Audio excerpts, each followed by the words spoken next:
another child has died because of the virus. And that makes 4 pediatric deaths already this year, 6 deaths total in our state, and it's early in the flu season. Nationwide, at least 18 children have died from the flu, and hospitals here are packed with patients.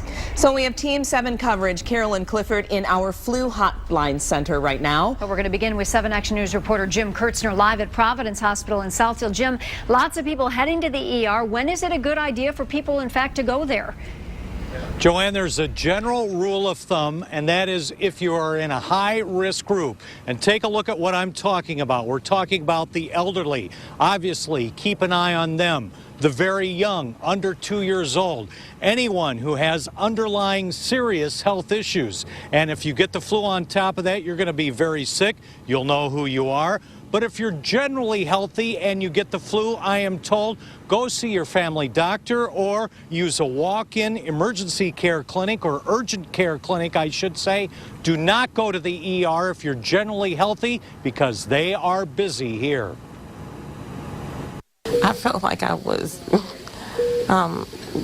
dying. I did. Venus is a textbook case of who should come into a hospital emergency room. She has heart and lung issues with asthma. The flu hit her hard yesterday, and her 21-year-old son brought her in this morning. When I came in, my temperature was 103, and it's gone down. They've gotten it down to 100.5. It's been a steady flow of patients with the usual flu symptoms: fever, body ache, vomiting, diarrhea. The flu becomes deadly when it hits those already sick and vulnerable.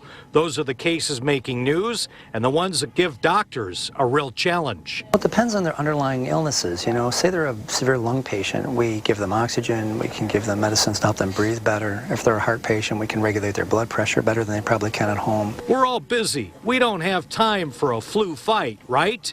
When it starts, we want to think we can just muddle through it. Sound familiar? It was all day yesterday. I felt really bad. I felt really weak.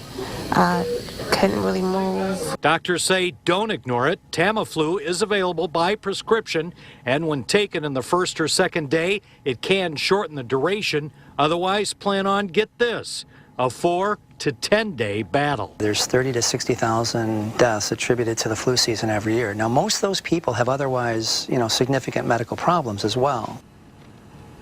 So again, keep that in mind. If you have serious underlying health issues, of course, come to the emergency room. Otherwise, if you're generally healthy, ride it out at home. Make sure you have plenty of fluids. Keep your fever down. Now, coming up next hour at 6, I'm going to take you to ground zero where we've had 2 deaths from the flu. Why? That's part of the investigation. I'll see you next hour.